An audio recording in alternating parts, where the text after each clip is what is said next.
Well, the president tonight is going to be talking about what has happened over the last 7 years. I'm going to be anxious to see exactly where he wants to take this year, because it's going to be another year of obstruction. He's going to hit trade awful hard. There's no doubt about that.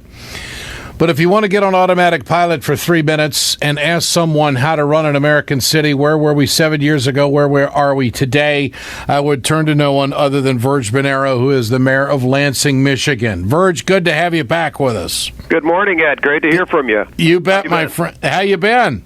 Good. Happy New Year. Happy New Year to you.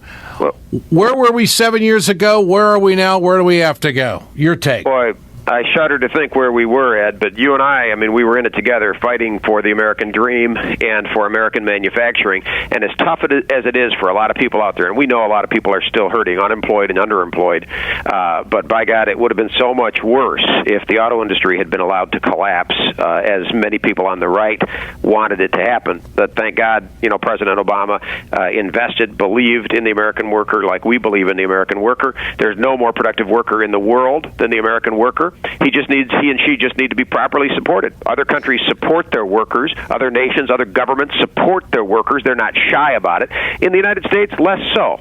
But thank God President Obama invested in the auto industry, and look at it today. For the third time in less than 10 years, we have the Motor Trend Car of the Year coming out of Lansing, Michigan. The Chevy Camaro, of course, we make the Cadillac CTS, the Buick Enclave, a bunch of crossovers, Cadillac ATS, but now the Camaro came. I remember just a couple years ago, GM announced they were bringing the Camaro from Canada over to Lansing, and now already it's an award winner, this iconic sports car being made right here in downtown Lansing.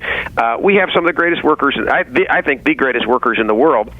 We just have to invest in them, believe in them, and that's what GM has done. GM has invested over $1 billion since that time, since the scare, since the collapse, since the bankruptcy, the reorganization. They've added all sorts of jobs. They just added a third shift, 500 jobs, and the Motor Trend Car of the Year for 2016. So it's going to be a great year in Lansing and in the country. Here we were on the precipice of doom, of disaster, of a depression if the auto industry had been allowed to fall by the wayside. As you know, there's such a supply chain with it, the entire manufacturing supply chain. You think about all the things that go into a car, the tires, the glass, the parts, etc. All that manufacturing could have been lost. And this is what China wants to do. They want to undercut all of that and dump their product on our market, and that's what we got to look out for.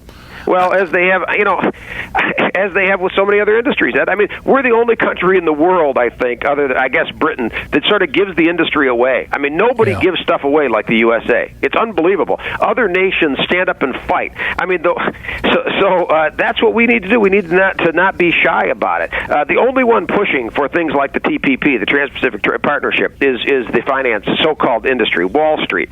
There's only 3 ways to create wealth. You get this, Ed, completely. There's only 3 ways to create wealth. You make it, you mine it, or you grow it. Period. You make it, you mine it, or you grow it. Finance is not an industry. Finance is there to support the other stuff. You got to make things. Great nations have to produce greatly. What's led the turnaround in Michigan has been auto production. We put the P in GDP, gross domestic production, gross domestic product. That's what you got to have. You got to have product, and that's what made this country great. That's what created the middle class in this country was product. And this notion that Wall Street has tried to push with Madison Avenue that we can spend our way out. You've got presidents on both sides of the aisle saying, keep spending, keep spending. You've got the government under Democrat and Republican issuing checks to people. It's incredible. And I'm not talking about welfare check. I'm talking about those reimbursement checks. Remember that a few years ago, Ed? What was that about?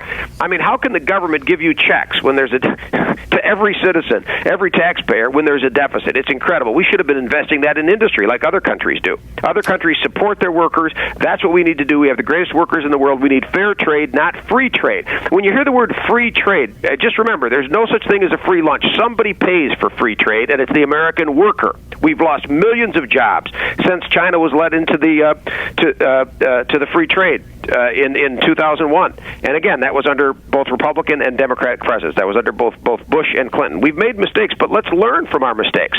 I don't see how this TPP is going to improve things. The bottom line is, show me what it's going to do for the American worker. If it's not going to help the American worker, I'm against it. It's a very simple decision rule. Virg Bernero, always great to get 5 minutes of Virg and where America is. Our audience is always jacked to hear you and the way you view things and the way you tell it like it is and get after it. I hope life is good for you, my friend. We'll do it again. Thanks so much. We You missed bet. you. Have a great year. Good to hear from you. You Take bet. care. Virg Bernero, Mayor of Lansing, Michigan.